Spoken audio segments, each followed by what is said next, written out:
اندھیروں میں روشنی، ایک گمنام بندے کا اللہ سے تعلق۔ یہ اس زمانے کی بات ہے جب ایک چھوٹے سے شہر میں ایک پرانی، سادہ سی مسجد ہوا کرتی تھی۔ نہ بڑی عمارت، نہ بلند مینار، نہ روشنیوں کا انتظام، بس کچی دیواریں، مٹی کا صحن اور ایک پرانا سا لکڑی کا دروازہ۔ اسی مسجد میں ایک بوڑھا شخص مؤذن تھا۔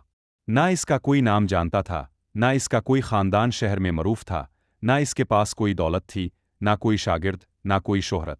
لوگ بس اسے کہتے تھے، بوڑھا مؤذن۔ اس کی زندگی وہ ایک چھوٹے سے کچے گھر میں رہتا تھا۔ فرش پر بوسیدہ چٹائی، ایک مٹی کا چراغ، پانی کا ایک برتن اور چند پرانے کپڑے۔ دن کا کھانا کبھی ہوتا، کبھی نہیں۔ کبھی کوئی روٹی دے دیتا، کبھی مسجد سے بچا ہوا کھانا مل جاتا۔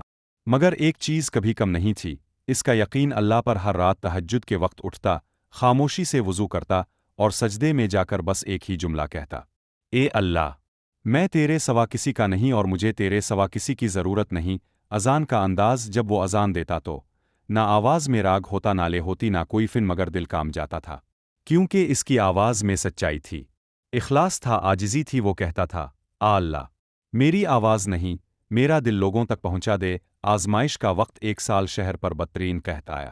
بارشیں رک گئیں، کاروبار ختم ہو گئے، لوگ بھوک سے پریشان ہو گئے، مسجد میں نمازی کم ہوتے گئے، چندہ آنا بند ہو گیا، چراغ جلانا مشکل ہو گیا۔ ایک دن امام صاحب نے مؤذن کو بلایا اور کہا، بابا جی، اب مسجد کے پاس اتنے وسائل نہیں رہے، شاید ہمیں اذان بند کرنی پڑے، کسی اور کو رکھنا پڑے۔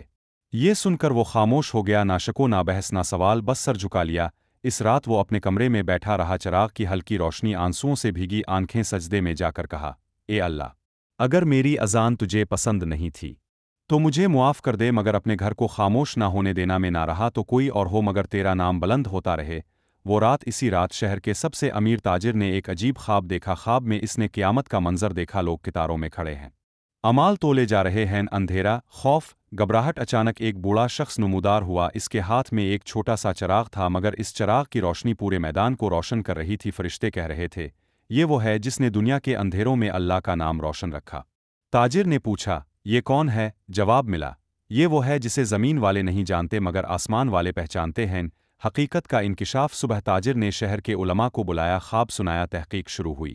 لوگوں سے پوچھا گیا، شہر میں کوئی ایسا گمنام عبادت گزار ہے؟ سب نے ایک ہی نام لیا، مسجد کا بوڑھا مؤذن۔ عزت کا بدلنا اگلے ہی دن، مسجد کے تمام اخراجات تاجر نے سنبھال لیے، مسجد کی مرمت کرائی گئی، روشنی کا انتظام ہوا، مؤذن کے لیے باعزت گھر بنایا گیا، مستقل وظیفہ مقرر کیا گیا۔ لیکن سب سے بڑی تبدیلی یہ تھی، لوگوں کا رویہ بدل گیا۔ وہی لوگ جو اسے نظر انداز کرتے تھے، اب احترام سے سلام کرتے تھے، وہی بچے جو مذاق اڑاتے تھے، اب ہاتھ چومتے تھے، مگر مؤذن وہی رہا، سادہ، خاموش، عاجز۔ وہ کہتا تھا، لوگو، یہ عزت تمہاری نہیں، میرے رب کی ہے، میں تو وہی گمنام بندہ ہوں۔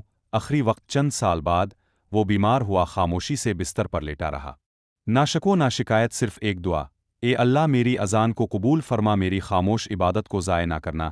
جب وہ دنیا سے گیا تو شہر حیران رہ گیا، جنازہ ایسا تھا کہ مسجد بھر گئی، صحن بھر گیا، گلیاں بھر گئیں۔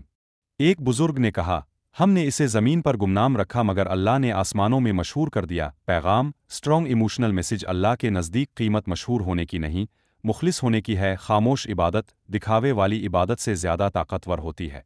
جو بندہ لوگوں کے لیے نہیں، اللہ کے لیے جیتا ہے، اللہ اسے خود لوگوں کے دلوں میں جگہ دیتا ہے۔ اندھیروں میں کیا گیا عمل قیامت میں روشنی بن جاتا ہے۔